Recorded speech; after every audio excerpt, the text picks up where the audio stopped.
Bonsoir Miguel Courtois. Bonsoir. Vous êtes réalisateur franco-espagnol et vous préparez un documentaire, Moi, Juan Carlos, roi d'Espagne. Ce roi qui a décidé d'abdiquer, vous l'avez rencontré à plusieurs reprises ces derniers mois. La dernière fois que vous l'avez vu, c'était La la semaine semaine dernière, dernière. mercredi dernier. D'abord, comment est-ce qu'on approche Juan Carlos? Comment est-ce qu'on le convainc de se livrer face à la caméra? Ça, on peut dire que ça a été un processus un peu lent et un peu long. Moi, en Espagne, j'ai la chance d'avoir fait des films qui ont été des gros succès. Donc, je suis un metteur en scène très identifié, on va dire.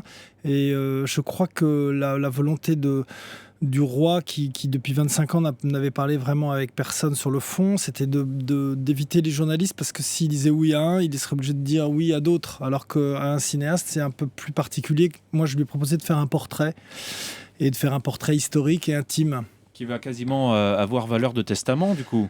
Eh ben, ouais, en fait, on peut. Ouais, je pense, oui. Enfin, en tout cas, ça va être sa dernière entrevue en profondeur, si je peux dire, en tant que roi. Ça, c'est clair. Quel homme vous avez eu face à vous? C'était un roi fatigué après 38 ans de règne qui avait conscience qu'un certain renouveau était nécessaire pour l'Espagne. Quel homme vous avez eu face à vous? Euh, c'est assez. Je pense qu'il est en forme intellectuellement. Physiquement, il était un peu éprouvé par les 5 opérations qu'il a dû subir en 2 ans. Mais néanmoins, il avait absolument toute sa tête. Il a toujours toute sa tête. Il est très en forme. Je pense que, je pense que j'ai vu quelqu'un de très lucide et de très réaliste, voilà, en même temps de très aimant par rapport à l'idée qui se fait de l'Espagne et de son rôle. Et je pense que ceci explique sûrement cela.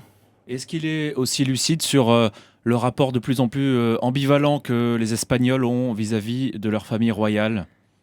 Alors moi, j'ai pas du tout abordé ces sujets-là avec lui, parce que je pense que si j'étais arrivé avec mon co-auteur Laurence Debray, qui a écrit une biographie sur le roi l'année dernière, avec ce genre de questions, on serait passé moins facilement.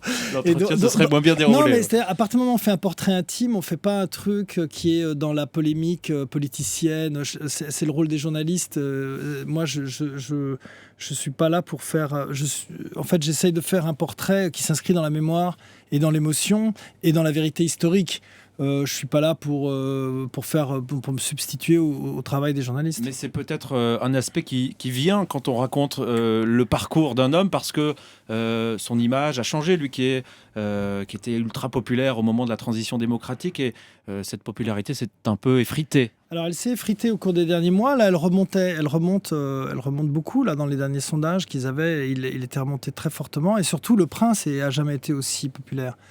Donc, je pense que c'est encore je pense que c'est une décision de roi, justement, de choisir ce moment et de dire, bah, ça va être le moment, puisque là, il est très populaire, et que moi, dans le fond, peut-être j'ai plus rien à apporter de la valeur, de la notoriété de ce que j'ai pu faire jusqu'à maintenant. Bah, il est temps de laisser ma place. Je pense que c'est assez élégant, et politiquement, je pense qu'en plus, ça s'inscrit dans un calendrier qui est assez malin, on va dire. Et puis c'est un homme qui a porté à lui seul quasiment la démocratie espagnole, ou en tout cas l'image de cette démocratie qui est encore assez jeune. Je pense que son rôle est essentiel, et que les historiens, enfin moi là c'est pas moi qui le dis, mais c'est déjà beaucoup d'historiens, y compris des gens qui étaient très hostiles, son rôle au sein son rôle dans la transition du régime franquiste à la démocratie est essentiel, capital. Il a su le faire, et il l'a habité avec sa personnalité. Je pense que s'il avait été quelqu'un d'autre, peut-être, c'est ça que raconte mon film, peut-être qu'il l'aurait pas aussi bien fait. Et justement, cette personnalité plus intime qu'on va découvrir dans les prochains mois avec votre film, est-ce qu'elle est différente de l'image publique du monarque que l'on connaît?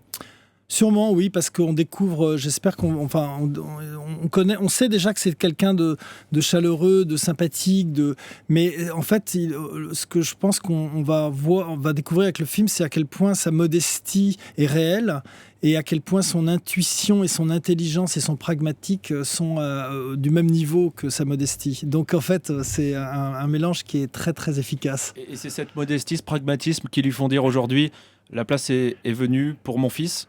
Je pense, ouais. Vous l'avez rencontré aussi, le prince Felipe? On l'a interviewé mercredi dernier, ouais, mais uniquement dans le cadre du film sur son père, donc il n'a répondu à des questions que sur son père. Et c'est une personnalité qui est différente de celle Très. de son père, qui est, vous parliez de la chaleur de Juan Carlos, on va dire que c'est plutôt une discrétion du côté du prince. Non, je pense que le prince, il a été vraiment élevé clairement pour devenir roi et qu'il fait le job, comme on dit, et qu'il le fait plutôt bien, visiblement. Maintenant, on va voir, mais il n'a pas la personnalité, entre guillemets, truculente qu'a le roi, qui est un type incroyable dans la relation avec les gens, quoi. C'est peut-être aussi une personnalité qui est plus en phase avec l'Espagne d'aujourd'hui, qui est un pays qui a souffert économiquement, qui conteste un petit peu cette monarchie.